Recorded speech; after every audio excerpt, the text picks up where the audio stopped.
Baiklah, shalom dan selamat pagi kepada kita semua. Sebelum kita mulakan kebaktian kita pada pagi ini, saya akan membawa kita dalam doa pembukaan. Tuhan Allah Bapa kami yang di surga, terima kasih karena Engkau telah memberikan kami kesempatan sekali lagi untuk bersekutu dengan Engkau. Pimpinlah Tuhan semua pelayan Tuhan yang akan bertugas pada pagi ini, baik pemimpin pujian, pemain musik, dan begitu juga yang akan pengkhotbah yang akan menyampaikan firman-Mu pada pagi ini.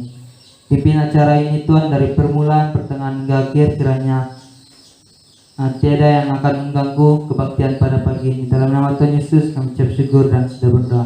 Amin. Shalom dan selamat pagi semua. Sebelum kita mulai kebaktian kita pada hari ini, mari kita buka Alkitab dalam Mazmur 139 ayat 14. Aku bersyukur kepadamu oleh karena kerja-Mu dahsyat dan ajaib. Ajaib apa yang Kau buat dan jiwaku benar-benar menyadarinya.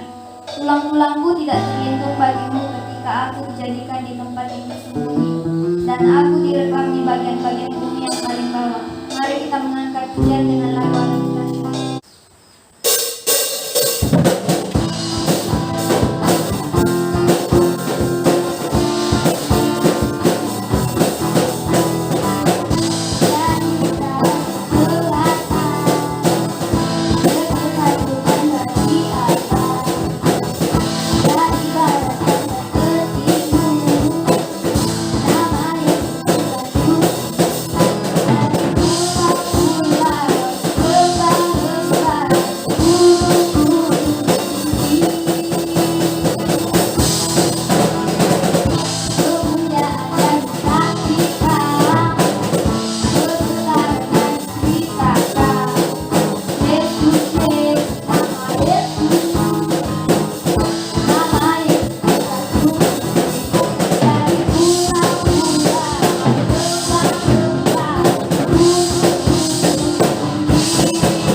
Salam saudara-saudara yang kekasih dalam nama Tuhan Yesus. Sekali lagi kita bertemu dalam persekutuan ini dengan mendengar dan menikmati kebenaran firman Tuhan. Dan pada pagi ini saya sangat terdorong untuk menyampaikan firman Tuhan, yaitu memulihkan rencana kehidupan.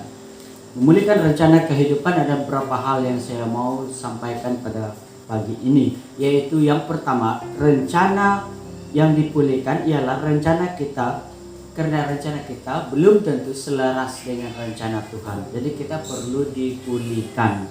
Yang kedua ialah karena Allah di dalam Yesus mau mengubah rencana umatnya.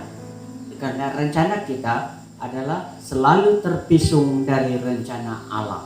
Lalu yang ketiga ialah Allah di dalam Yesus memulihkan rencana kita sesuai dengan rencananya untuk kita yang disediakan untuk masa depan kita. Jadi itu yang saya mau bicarakan pada pagi ini. Untuk itu saya membawa saudara untuk membaca di dalam Kisah Para Rasul. Kisah Para Rasul pasal yang ke-9 ayat 1 hingga 19e. Kisah Rasul pasal yang ke-9 ayat 1 sampai ke 19e. Mari saudara kita akan melihat. Saya akan membaca beberapa ayat saja sebab terlalu panjang ayat ini. Harap saudara mengikutinya. Dalam Kisah Rasul 9 ayat 1 hingga yang ke 19e. Saulus bertaubat. Saya baca di sini. Sementara itu berkubar-kubar hati Saulus, yaitu Paulus, untuk mengancam dan membunuh murid-murid Tuhan. Ia menghadap imam besar dan meminta surat kuasa daripadanya untuk dibawa kepada majelis-majelis Yahudi di Damsyik, supaya jika ia menemukan laki-laki atau perempuan yang mengikuti jalan Tuhan, ia menangkap mereka dan membawa mereka ke Yerusalem. Ayat yang ketiga, dalam perjalanannya ke Damsyik, ketika ia sudah dekat kota itu, tiba-tiba cahaya memancar dari langit mengelilingi dia. Ayat 4, ia rebah ke tanah dan kedengaranlah olehnya suatu suara yang berkata kepadanya, Saulus, Saulus, mengapakah engkau menganiaya aku? Ayat yang kelima, jawab Saulus, siapakah engkau Tuhan? Katanya, akulah Yesus yang kau aniaya itu.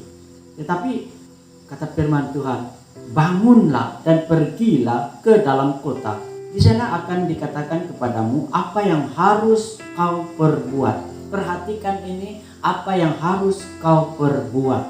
Maka termangu-mangulah teman-teman Paulus seperjalanan, karena mereka memang mendengar suara itu, tetapi tidak melihat seorang juga pun.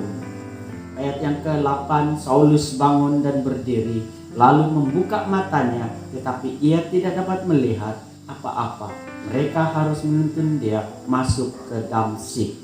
3 hari lamanya ia tidak dapat melihat, dan 3 hari lamanya ia tidak makan dan tidak minum. Mari kita berdoa. Bapa Surgawi, saat ini kami datang kepadamu Tuhan. Kami bersyukur kalau kami sekali lagi dapat bersekutu bersama dan mendengar firman-Mu pada pagi ini. Meskipun kami di rumah masing-masing, tetapi kami dapat menggunakan ruang ini, aplikasi ini, untuk membicarakan tentang firman. Tuhan, tidak sempurna kami punya pembicaraan, tidak sempurna pemikiran kami, tidak sempurna rencana kami, tetapi kiranya Engkau akan menyempurnakan melalui firman. Curahkan Roh-Mu Tuhan, berbicaralah karena kami siap mendengar. Dalam nama Yesus kami sudah berdoa. Amin. Saudara yang kekasih di dalam nama Tuhan Yesus, memulihkan rencana kehidupan adalah tugas Yesus, tugas Allah di dalam Yesus Kristus. Sebab itu, kalau itu tugas Allah di dalam Yesus untuk umatnya, maka kita tahu bahwa kita atau rencana kita hanya dapat dipulihkan apabila kita datang kepada Yesus, atau kita tunggu Yesus tangkap seperti Paulus. Nah, saudaraku yang dikasih, ada kalanya Allah di dalam Yesus atau Allah Tuhan kita itu menggunakan suatu keadaan, situasi, pengalaman yang sukar kita secara manusia untuk terimanya. Mungkin melalui sakit, tapi bukan jangan salah paham. Jangan buat provokasi dengan cepat. Bukan pula semua orang sakit itu adalah karena dia rencananya yang tidak sesuai dengan rencana Tuhan. Bukan. Tetapi ada kalanya Tuhan akan mengizinkannya. Kadang-kala Tuhan menggunakan pengalaman yang kita tidak boleh terima. Tetapi itu cara Tuhan, bagaimana dia mau supaya rencana kita itu disempurnakan. Sebab rencana kita belum tentu adalah sempurna. Nah, saya mau ceritakan pada Anda suatu cerita dahulu. Pada suatu kali, pada zaman dahulu ada suatu cerita mengenai dengan seorang raja yang sangat rindu untuk mendapat emas yang sangat banyak. Dan karena dia mau emas yang sangat banyak, maka dia bertanya kepada hamba-hambanya, bagaimana saya boleh mendapat suatu kuasa apabila saya menjamah, saya akan mendapat emas. Ini suatu hajat raja ini. Nah, hamba-hambanya ini mengesurkan kepada dia supaya dia berjumpa dengan dewa pununnya lah gitu. Dan lalu dia pergi bertemu dengan dewa, dan dewa itu berkata kepada dia, hai engkau manusia yang tamak, apakah engkau tidak menyesal kalau engkau menyentuh dan terus menjadi emas? Raja itu dengan pikiran pendek dia berkata, dia ketawa, macam mana saya boleh menyesal? Dia berkata, saya tidak mungkin menyesal, dia kata, kalau tangan saya ada kuasa untuk menjadikan emas.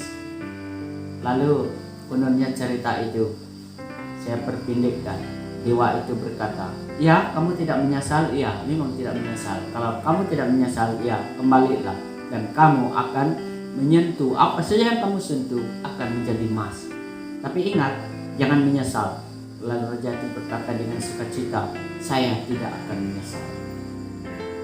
Pada waktu dia balik ke istananya, orang pertama yang menyambut dia dan memeluk dia adalah anak perempuannya, yang memang tidak ada lagi anak perempuan selain daripada itu menurut cerita itu.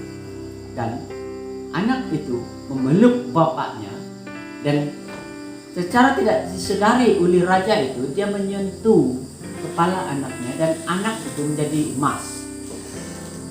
Berarti kalau anak itu menjadi emas, dia adalah menjadi patung batu emas yang tidak lagi bergerak. Mulai dari situ, raja itu yang dia kata dia tidak menyesal, dia mulai menyesal. Lalu dia duduk di sentapan di raja untuk makan. Dia pegang buah apel. Menurut cerita itu, apel itu juga menjadi bulatan emas, dan dia tidak boleh makan. Jadi raja itu mati karena tidak dapat makan. Mati penyesalan dan mati karena tidak dapat makan. Karena apa dia sentuh menjadi emas. Dia mati di dalam penyesalan. Saudaraku yang kekasih, belum tentu rencana kita itu adalah baik untuk kita, baik untuk orang lain, baik untuk Tuhan. Belum tentu rencana kita itu menyenangkan hati Tuhan. Sebab itu saudaraku yang kekasih, kita akan melihat banyak pengalaman-pengalaman di dalam Alkitab yang Tuhan gunakan untuk mengajar kita pada pagi ini. Dan setiap hari apabila kita merenungkan firman Tuhan, umpamanya, contoh, Yunus ditelan ikan besar. Tahukah Anda kenapa dia ditelan oleh ikan besar? Sebab dia bertindak pergi menurut rencananya dan bukan bertindak pergi untuk menurut rencana Allah. Saya tidak menakutkan Anda. Mungkin kamu kalau pergi di sungai dan karena kamu tidak menurut rencana Tuhan, kamu tidak dalam ikan kau. Sebab cara Tuhan bukan sama. Tetapi membuktikan bahwa setiap orang di luar rencana Allah berarti dia tidak menyenangkan hati Tuhan. Orang yang mengikuti hidup di dalam rencana Tuhan, dia menyenangkan hati Tuhan. Sebab itu Yunus harus dipulihkan.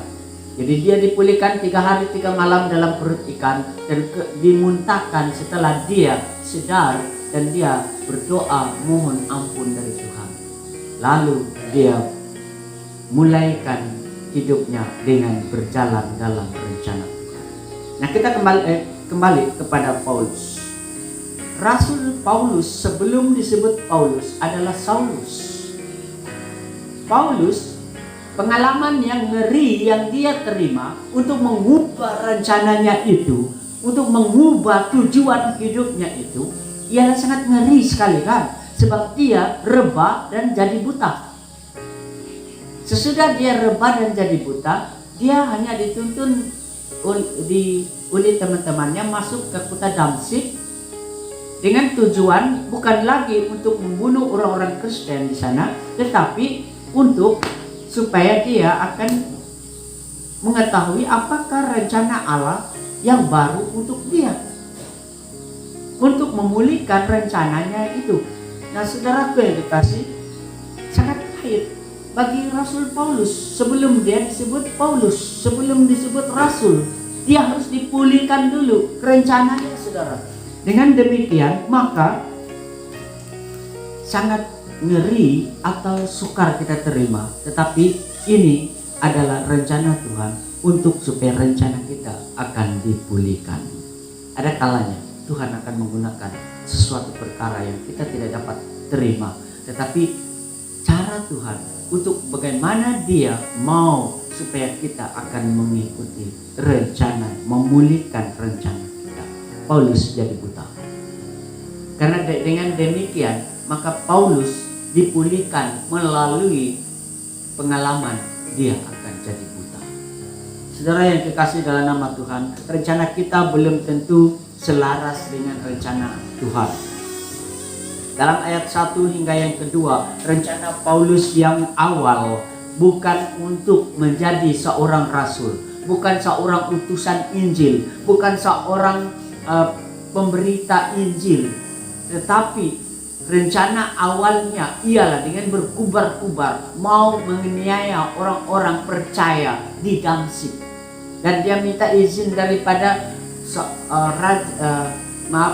dari imam besar di Yerusalem untuk mendapat surat supaya dia tunjukkan kepada para pemimpin Yahudi di Damsyik supaya dia dapat menangkap orang-orang Kristen dan dia bawa kembali untuk dianiaya, dipenjara atau dibunuh di Yerusalem. Itu rencana awal Paulus. Dengan demikian maka dia harus diubah rencananya itu. Kalau tidak, maka rencananya itu dia adalah mendatangkan sakit hati Yesus, sakit hati Tuhan, karena rencananya tidak selaras. Tetapi walau bagaimanapun, Paulus pada waktu itu sebelum rencananya dipulihkan, dia merasa dan dia bersemangat, dia berkubar-kubar, dia berpikir bahwa apa yang dia buat itu adalah terbaik bagi Allah. Ada kalanya orang Kristen itu karena dia merencanakan suatu rencana yang bukan rencana Allah, bukan rencana di dalam Roh Kudus, bukan rencana Yesus yang dia harus lakukan, rencana manusianya, tetapi dia bangga, oh saya sudah melakukan yang terbaik untuk Tuhan. Maka rencananya itu belum tentu menyenangkan hati Tuhan. Saya mau bagikan pengalaman pada Anda. Satu kali ada seorang pemimpin gereja, karena dia mungkin terlalu sibuk sudah, jadi mulai dia berkata, oh saya jangan kamu ikut, kamu biar minggu-minggu pergi sembahyang ke gereja, saya harus cuti dulu, sebab saya sudah banyak bakti, saya sudah menyumbang kepada gereja untuk membangun gereja, saya sudah banyak membawa jemaat untuk maju kepada Tuhan. Jadi kalau saya pun tidak pergi sembahyang, dia berkata begitu, Tuhan sudah tahu apa yang sudah saya buat. Dia berkata begitu.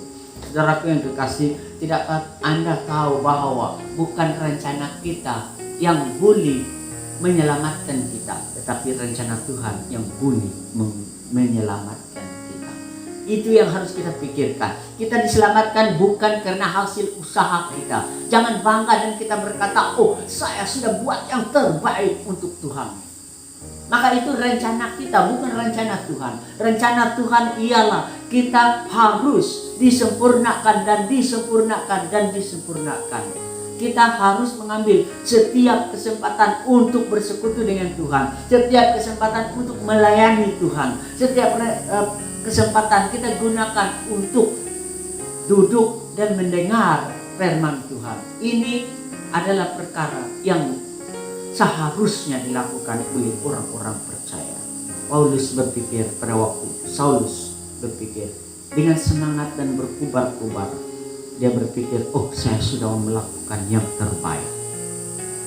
Kalau dia menangkap orang-orang Kristen dan lalu dia membunuh atau memasukkan dalam penjara, dia merasa, oh saya sudah melakukan yang terbaik. Ada kalanya kita seperti itu, saudaraku. Kita merasa, oh saya sudah buat yang terbaik. Tetapi ingat saudaraku yang kekasih, Yesus sudah buat yang terbaik untuk kita. Apakah yang terbaik yang kita boleh buat untuk Yesus? Kita harus buat apa yang Yesus telah buat untuk kita. Memang kita tidak boleh lakukan. Jadi apa yang terbaik yang kita sudah lakukan? Sebab itu saudaraku yang kekasih, Paulus harus dipulihkan rencananya. Kalau dia dipulihkan rencananya, baru dia tahu bahwa dia menyenangkan hati Tuhan. Jadi banyak perkara yang diubah kepada Rasul Paulus. Apa yang diubah kepada dia, saudara? Dia seorang yang berani menangkap orang-orang Kristen. Dia diubah rencana itu, bukan lagi berani untuk menangkap dan membunuh, tetapi berani memberitakan Injil. Karena rencananya dipulihkan oleh Tuhan. Dia adalah seorang yang bersemangat dan dia adalah seorang yang tidak pernah putus asa untuk menangkap orang-orang Kristen, memperjuangkan hukum Taurat kononnya. Tetapi Tuhan mengubah rencana itu. Dia adalah seorang pemberita Injil yang tidak mengenal penat lelah, tidak mengenal apa itu putus asa. Dia bersemangat memberitakan Injil. Rasul Paulus. Dia adalah seorang yang bijak. Dan dia gunakan bijaknya menurut rencananya untuk bagaimana dia mengejar orang Kristen. Menangkap dan masukkan dalam penjara. Tapi Tuhan mengubah rencananya itu. Dia menjadi seorang yang bijak di dalam hal memberitakan Injil. Melayani Tuhan. Sehingga dia menjadi penasihat, tahu. Dalam surat-surat Rasul Paulus, dia menjadi penasihat kepada gereja di Korintus. Dia menjadi penasihat kepada gereja di Efesus. Dia menjadi penasihat kepada gereja-gereja, bahkan hamba Tuhan, seperti anak muridnya yaitu Timotius dan Titus. Paulus menjadi guru. Jadi Tuhan mengubah. Karena rencananya yang pertama itu tidak menyenangkan hati Tuhan, tapi rencananya yang telah diubah oleh Tuhan menjadi rencana Tuhan, menyenangkan hati Tuhan. Saudaraku yang kekasih, bagaimana kita boleh menyenangkan hati Tuhan? Perlu rencana kita itu selaras dengan rencana Tuhan. Tuhan harus dibiarkan untuk mengubah rencana kita. Kita tidak seharusnya memikirkan dengan rencana kita tanpa kita menjemput Tuhan, Roh Kudus Tuhan yang dijanjikan untuk campur tangan di dalam setiap perencanaan kita. Allah mengubah rencana umat dengan pengalaman yang sukar. Ayat 3 hingga yang kelima, Paulus jadi buta. Pada waktu dia menjadi buta, saudara, dia reba dan jadi buta karena ada satu cahaya dari langit memancar sehingga dia menjadi buta. Ada tujuannya, saudara. Setelah dia reba dan dia membuka mata, dia buta. Tetapi dia mendengar suara Tuhan. Dia berkata, Tuhan berkata kepada Saulus, Saulus, Saulus, mengapa engkau menganiaya aku. Saulus dituduh menganiaya Yesus. Saulus dituduh menganiaya Yesus. Maka tujuannya Paulus ialah datang ke Damsyik menganiaya orang-orang percaya. Tetapi Yesus berkata, engkau menganiaya aku. Apabila Anda dan saya, kita akan membenci orang-orang percaya, membenci sesama kita, berarti kita membenci Yesus. Kalau kita menyakiti hati sesama kita, berarti kita menyakiti hati Yesus. Yesus berkata, mengapa engkau menganiaya aku? Saulus tidak paham. Lalu dia berkata, siapakah engkau Tuhan? Saulus sebut Yesus Tuhan. Dalam bahasa aslinya Ho Kurios. Ho Kurios itu boleh diterjemah Tuhan, Tuan atau Tuhan. Saya bayangkan bahwa sebelumnya Paulus tidak pernah mengakui Yesus itu Tuhan. Bukan lagi hal tidak mengaku. Malahan dia coba mengejar, membunuh orang-orang yang percaya kepada Yesus. Jadi dia tidak pernah sebut Yesus itu Ho Kurios, Ho Tuhan. Dia tidak pernah sebut Yesus Tuhan. Tapi pada waktu dia buta, dia baru sadar yang dia aniaya itu adalah Tuhan Yesus yang pernah dia saksikan dia disalib. Saudaraku yang kekasih dalam nama Tuhan Yesus, ada kalanya orang apabila dalam pengalaman yang pahit yang dia temui, yang sebelumnya dia tidak sadar, apabila dia sadar, dia berkata, hanya Tuhan yang dapat menolong saya. Baru mengaku Yesus dapat menolong dia. Tapi sebelumnya tidak ingat Tuhan itu. Nah, kalau orang Kristen lupa kepada Tuhan, lupa mengakui Tuhan Yesus sebagai Tuhan, lupa pengorbanan Tuhan Yesus dalam hidupnya, jangan harap orang Kristen itu mau bersekutu dengan Tuhan Yesus. Jangan harap orang itu mau melayani Tuhan. Jangan harap dia mau menyembah Yesus. Jangan harap orang itu memberi persepuluhan di rumah Tuhan. Sebab dia rencananya itu tidak pernah mengakui Tuhan. Saudaraku yang kekasih dalam nama Tuhan, rencana kita perlu diubah.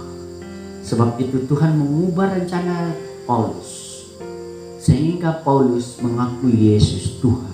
Ho Kurios, dia mengakui Yesus Tuhan. Allah di dalam Yesus memulihkan. Kenapa? Sebab dia ada tujuan untuk Paulus. Kalau hari ini kita dipulihkan, kalau hari ini Tuhan mau memulihkan kita, dia ada tujuan untuk kita. Dia mau memilih kita. Paulus harus dipulihkan karena Tuhan ada rencana untuk dia. Apakah rencana yang disediakan oleh Tuhan setelah Paulus dipulihkan rencananya?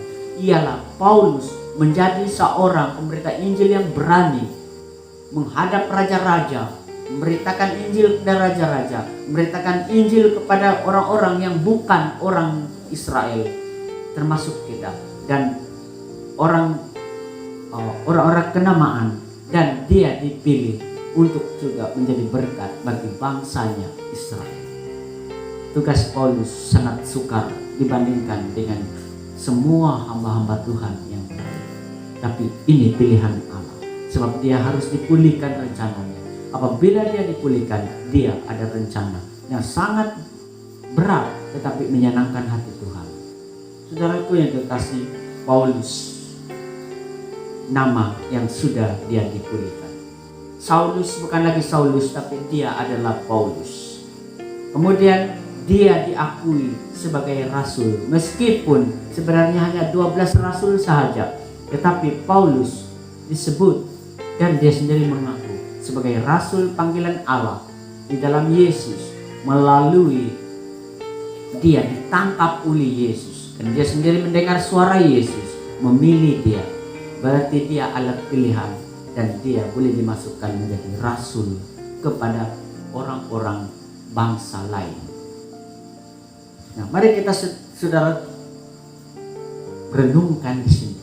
Apa perkataan Yesus untuk Paulus? Paulus tidak diam saja. Dia tidak boleh tinggal diam dan buta. Tidak boleh. Dia tidak boleh diam dan rebas begitu saja. Tidak boleh. Dia harus bertindak menurut rencana Tuhan. Ini adalah awal permulaan bagi dia. Harus bertindak di dalam rencana Tuhan. Kalau dulu dia dibutakan karena dia bertindak atas rencana manusianya, dan lalu Yesus tangkap dia dan dia buta. Sekarang dia harus bangun dan bertindak atas rencana Tuhan. Dalam ayat 6, Yesus berkata kepada dia, tetapi bangunlah dan pergilah ke kota. Di sana akan dikatakan kepadamu apa yang harus kau perbuat. Yesus menyuruh dia bangun. Meskipun dia buta, tapi dia bangun dan dia ditolong oleh teman-temannya masuk ke dalam kota. Dalam kota 3 hari tidak makan, 3 hari 3 malam dia tidak minum, 3 hari 3 malam dia berpuasa penuh, dan dia hanya berdoa dan berdoa untuk mengetahui rencana Tuhan. Itu adalah sangat luar biasa, saudara. Dia berpuasa dan berdoa 3 hari 3 malam. Dia tidak menyentuh makanan dan minuman karena dia dipulihkan untuk bagaimana dia mengetahui rencana Tuhan untuk dia. Saudaraku yang terkasih, kalau kita berpuasa, puasa kita harus ada tujuan. Tujuannya ialah kita mau mencari kehendak Tuhan untuk kita. Kita mau mengetahui rencana Tuhan yang indah untuk kita, yang kita boleh gunakan untuk menyenangkan hati Tuhan. Sebab itu dia bertindak bangun atas rencana Tuhan. Dia bertindak pergi atas rencana Tuhan. Dia bertindak berpuasa dan berdoa atas kemahuan dan kerinduannya dia di dalam saat pemulihan itu untuk menyenangkan hati Tuhan. Saudara, Paulus harus takluk pada rencana Allah di dalam Yesus. Rencana Yesus untuk dia harus dia mulai berjalan, harus bangun dan pergi, harus berpuasa 3 hari. Ini adalah suatu yang dilakukannya. Dia bangun dan pergi. Itu adalah ajakan Yesus untuk dia, perintah Yesus untuk dia. Tetapi responnya, ini bukan Yesus yang suruh, tapi responnya, dia berpuasa 3 hari 3 malam. Dia tidak minum, tidak makan. Ini respon. Saudaraku yang kekasih, ada ciri-cirinya orang yang mulai dipulihkan rencananya. Dia mulai rindu dengan bertindak untuk berpaut hati dengan Tuhan, untuk mau berjalan bagi Tuhan, untuk mau mencari rencana Tuhan, dan dia hanya memikirkan tentang Tuhan dan dia mau bersekutu dengan Tuhan. Ini ciri-cirinya. Sebab itu Tuhan mengirim seorang hamba Tuhan yang bernama Ananias. Kalau kita baca sampai 19e, kita tahu ceritanya. Ananias pada mulanya takut.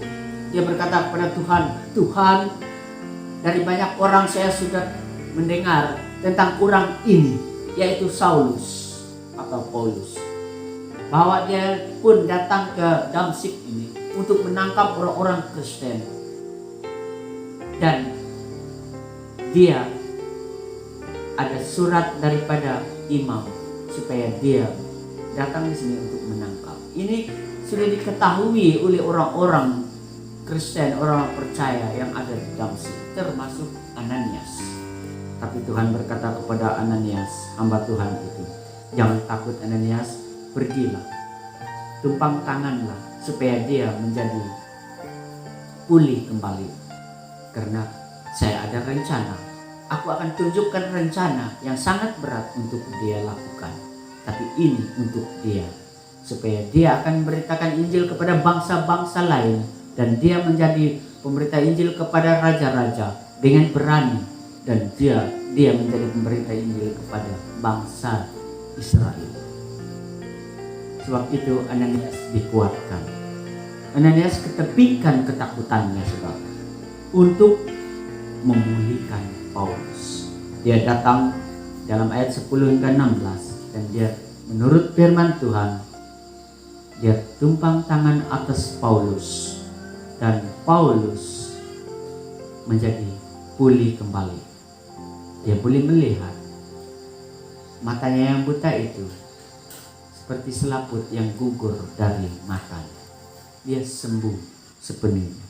Saudara yang kekasih dalam nama Tuhan Yesus,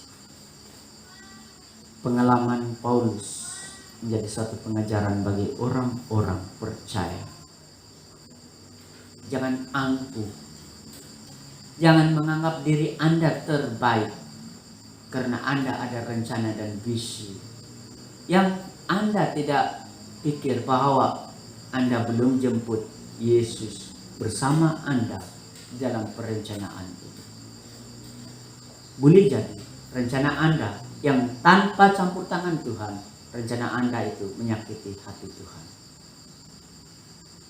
Boleh jadi bahwa rencana yang Anda lakukan tanpa campur tangan Tuhan, Anda tidak boleh lakukan karena itu menyakitkan hati Tuhan. Tetapi ingat saudaraku yang kekasih, rencana kita tidak sempurna, tapi ada satu rencana yang sempurna, yaitu rencana Tuhan. Apabila rencana itu kita lalui, bangun dan pergi menurut rencananya, ingat saudaraku, Tuhan menjadikan kita pilihan Allah. Tepuk kepada belakang kawan Anda yang di sebelah Anda, katakan kepada dia, Anda pilihan Allah. Anda pilihan Yesus. Yang penting rencana Anda itu perlu diubah sesuai dengan rencana Tuhan. Saya mau akhiri firman Tuhan dengan satu cerita. Beberapa tahun yang dahulu pernah terjadi di sebuah penjara di Filipina, di mana penjara itu salah satu banduan yang mereka tahan adalah seorang banduan yang sangat dikehendaki dan dikatakan sebagai banduan yang sangat banduan besar. Maksudnya dia adalah sangat pengganas yang sangat luar biasa kejahatannya sehingga dia ditangkap. Dan dia sangat menakutkan. Dia adalah ketua gangster yang memang banyak orang terbunuh atau sebagainya karena dia adalah seorang yang sangat ganas. Satu kali ada seorang hamba Tuhan, Roh Tuhan berbicara pada waktu dia berdoa. Dia berkata, engkau harus pergi ke penjara ini dan panggil nama ini. Nama itu adalah banduan yang sangat ditakuti itu. Lalu hamba Tuhan ini dia pergi dengan tidak tahu apa-apa. Sampai di penjara dia mohon izin dan dia beritahu bahwa ada orang yang saya mau jumpa. Namanya adalah ini. Dan setelah dia mendapat izin daripada pihak penjara, dia pergi dan bertemu dengan banduan itu. Rupanya dia sangat menyesal karena yang orang yang disuruh oleh Tuhan bertemu dengan dia itu adalah banduan yang sangat ditakuti. Sangat ditakuti. Dia mulai menyesal. Dan dia dengan gemetarnya berjumpa dengan orang itu. Dia belum lagi buka mulut. Banduan itu berkata, rupa kamu seperti mimpi saya semalam. Ada yang menyuruh saya, Tuhan menyuruh saya supaya saya akan berjumpa dengan kamu. Terus dia senang hati, oh rupanya ini tujuan rencana Tuhan untuk saya, untuk memberitakan Injil. Dan lalu banduan itu berkata, sila jelaskan tujuan kamu untuk saya. Dan lalu dia mulai dari situ dia bersaksi tentang Yesus untuk dia. Dan seringkali sudah pula ada pertemuan dan dia pergi untuk berjumpa dengan orang ini. Dan dia hanya fokus untuk menginjil orang ini di dalam penjara. Akhirnya saudara, kesannya penginjilan itu. Dengan Tuhan bekerja, banduan ini menjadi banduan yang menjadi hamba Tuhan di dalam penjara.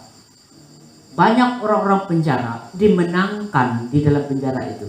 Banduan banyak dimenangkan melalui banduan yang nomor 1 itu saudara. Sebab itu banduan ini diringankan hukumannya atas keputusan pihak pemerintah dan penjara. Dia diringankan hukumannya karena dia kehidupannya dalam penjara sangat memberkati banyak orang, sehingga banyak orang diubah menjadi orang yang baik karena berkat daripada dia. Saudara yang dikasih, bantuan besar menjadi seorang pemberita Injil dalam penjara. Paulus bantuan besar. Kalau dia masuk penjara, andai kata dia adalah bantuan yang besar. Saudara, banyak orang-orang percaya takut akan dia. Ananias sendiri takut akan dia, saudara. Tetapi Tuhan ada rencana untuk dia. Siapakah Anda dengan saya? Kita adalah orang-orang yang sebelumnya orang jahat. Kita pernah menyakiti hati Tuhan. Kita pernah menyakiti hati teman-teman kita, ibu bapak kita, keluarga kita, suami kita, atau istri kita, anak-anak kita. Kita pernah menyakiti orang tua kita dan sebagainya. Kita adalah orang yang tidak menyenangkan hati Tuhan. Tetapi oleh karena Yesus hadir dalam hidup kita, Yesus mau mengubah rencana hidup kita. Sebab itu serahkan semua rencana Anda kepada Yesus. Yesus tahu masa depan Anda. Yesus tahu apa yang harus kamu buat untuk masa depan Anda. Jangan sama sekali berpikiran tanpa Yesus campur tangan. Tanpa Anda jemput Yesus campur tangan dalam hidup Anda. Ingat, rencana Tuhan sangat indah untuk Anda dan saya. Mari kita berdoa.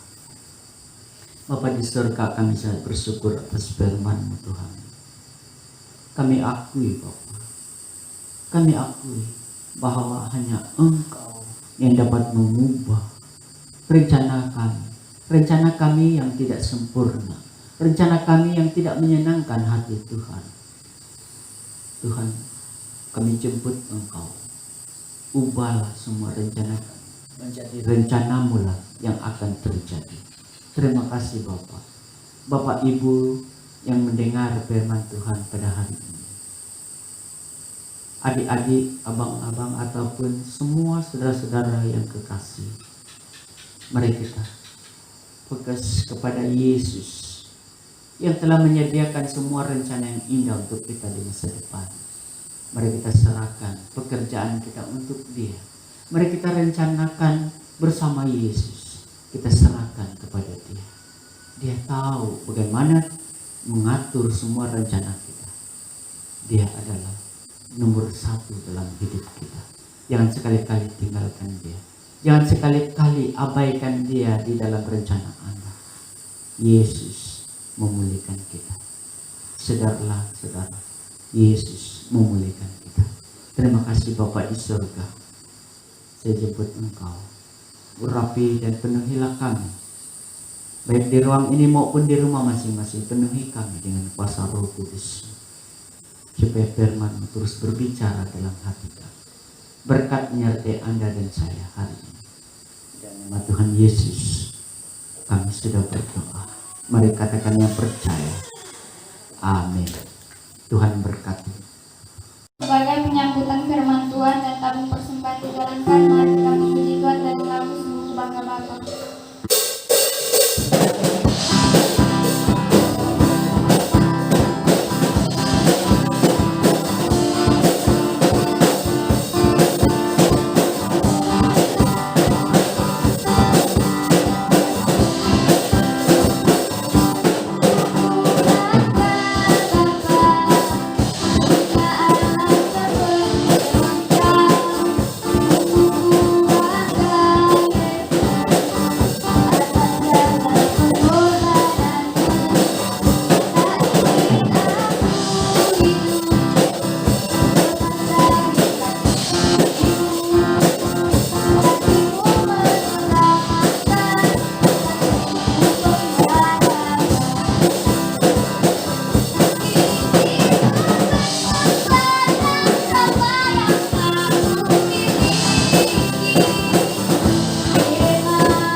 Saudara, sekali lagi kita masuk di dalam doa syafaat pada pagi ini. Seperti minggu lalu, minggu ini saya mengajak saudara, mari kita fokuskan doa untuk pemulihan Deacon Pengamin, supaya Tuhan terus memulihkan dia dari stroke-nya dan dia disembuhkan, karena hanya Yesus yang dapat menyembuhkannya. Kita juga fokus doa kita untuk Pastor David, kakinya masih bengkak dan dia masih lagi di stroke-nya, dan juga kita doakan seluruh penyakit yang dia alami saat ini supaya Tuhan menyembuhkan Pastor David. Kita berdoa untuk semua orang-orang Kristen di mana saja, supaya Tuhan kuatkan. Sebab saya tahu bahwa selama gereja sudah ditutup untuk kebaktian di gereja, banyak orang-orang Kristen yang tidak bersekutu dengan Tuhan walaupun hari Minggu atau persekutuan-persekutuan.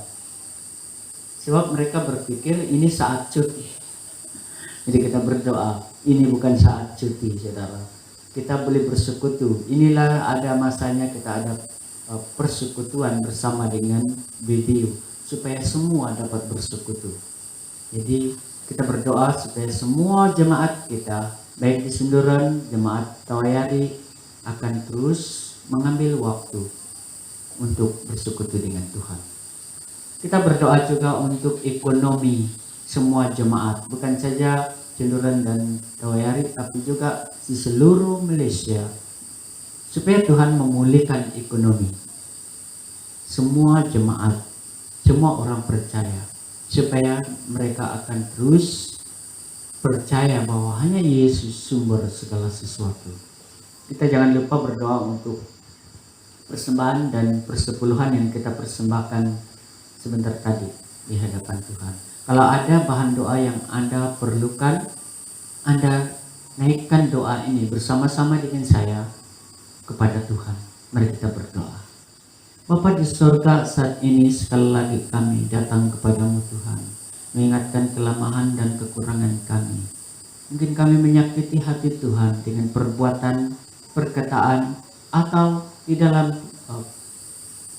perbuatan kami yang tidak sesuai dengan rencana yang kami tidak sedar.